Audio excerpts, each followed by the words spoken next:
So that's the fire ant's house.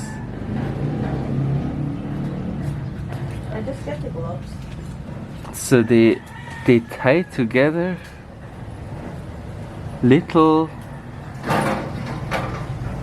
the leaves. Whoa. Okay. Now I really went down the rabbit hole here with those ants and my research, and I read a ton of stuff, which, as you know, I'm Eric and I'm a psychologist, so I have no idea about biology, but I know that these ants are all around the place here and often in my way of doing something, and it's really interesting to learn more about them and all this kind of stuff. So this video is just about that, what I discovered here in the Philippines and what I read and my research and all this. And I just wanted to show you a glimpse of this life here in the Philippines, on how this actually, what kind of challenges are here and what are fascinating things here in nature which we don't really know in Europe. And actually, by the way, this ant is technically not called fire ant, but weaver ant, basically, because they weave then houses together and their farms and who knows, all this kind of stuff. So it's quite fascinating. You're watching Off to 7000 Island, and let's get into the video.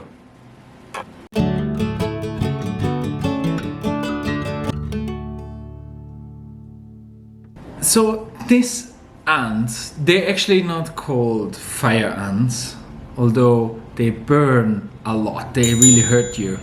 But they're actually called weaver ants, as I found out in my little research I did.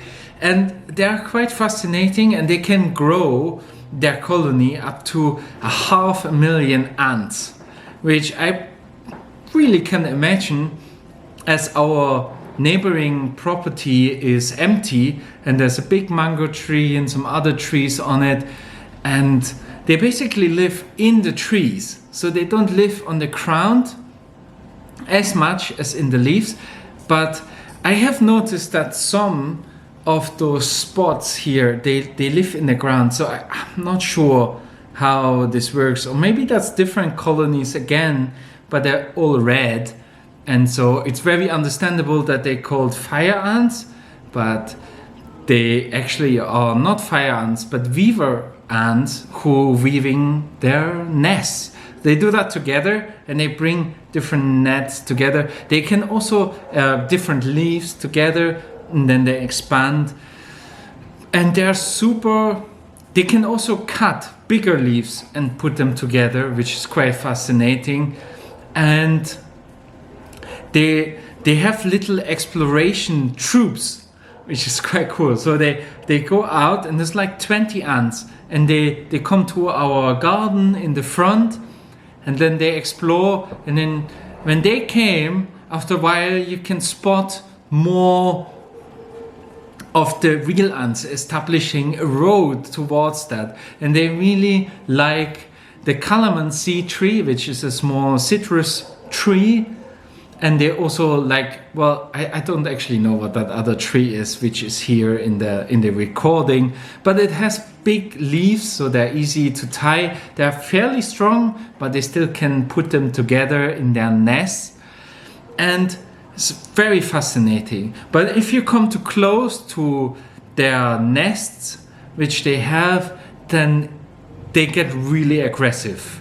And they stand up, and you can see then lots of them come very, like they're running towards you. So they are super defensive for their place and what they are, their territory, which is crazy. So also geckos and other reptiles also who like to eat them, they're very carefully. And I have seen them carrying little geckos. So I don't know if he died or if they hunted him down actually. So that could easily be, because they catch like everything, like cockroaches. Main food is actually everything are insects which are going to the flowers of a tree or a plant. So they live mostly of that. And it's really, really fascinating. Their first recording of those ants in Asia is a very long time ago. So then they got used in China for pesticides. So basically they would bring them into their mango farms and their citrus farms to protect their plants from other insects who are eating that trees. And apparently, so they also eat, of course, the insects who come and fertilize the flowers of the trees, but apparently not as much as they eat other insects who are harmful to the trees. So the trees usually are benefiting as well, and so it works together, which is really fascinating. So, and trees still bear fruits even though they're full of those ants. So lots of them, there's still enough insects getting through, but yeah. And when they bite you, it really burns, it really hurts. So it's understandable they called fire ants.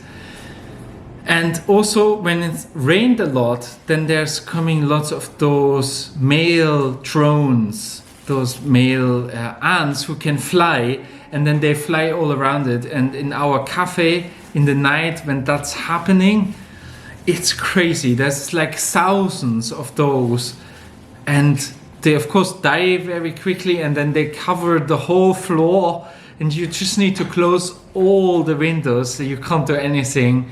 And then in the next morning, most of them are gone already. I presume geckos will eat them, and also the ants actually carry away their dead other ants. So it's quite fascinating. So when you kill some of them, they will carry them away, which I need to do actually regularly here. So I try to keep them away from the front garden, because they're quite annoying when they're on our gate and we want to open the gate, and then you touch them and they bite you. It hurts, and it hurts quite long.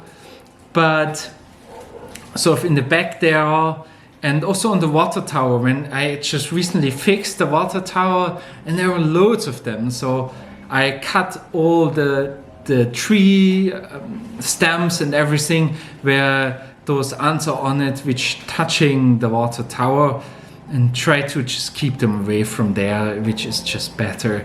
And for my own protection, and sometimes you just need to spray them a little bit to get access to something in our garden, which is crazy because they go everywhere, and also on the banana plants and everything.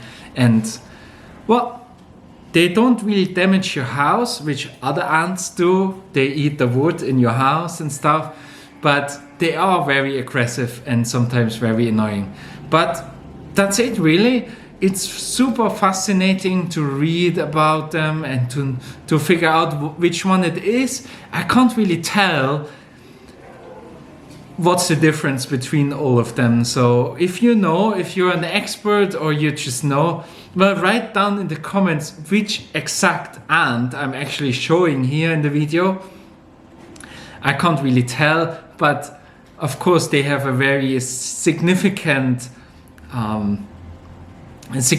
houses which you notice. So it is weaver ants, and they are native here apparently.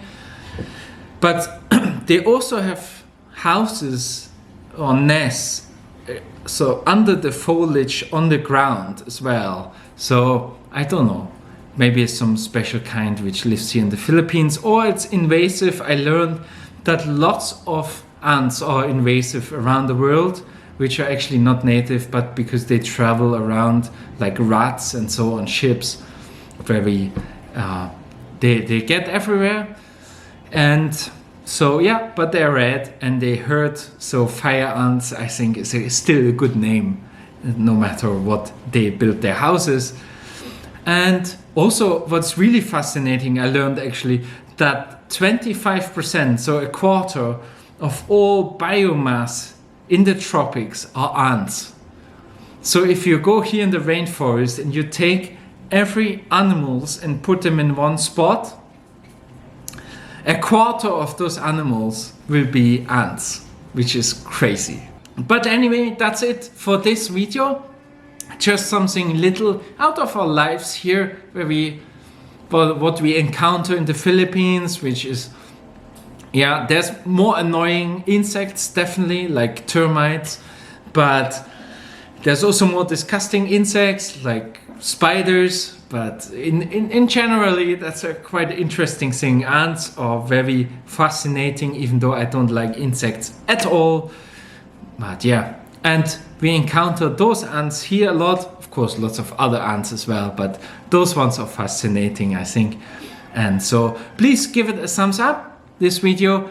And if you're not subscribed, subscribe to our channel if you want to know more about our life here in the Philippines, want to follow us along here as we live since more than a year now in the Philippines, actually.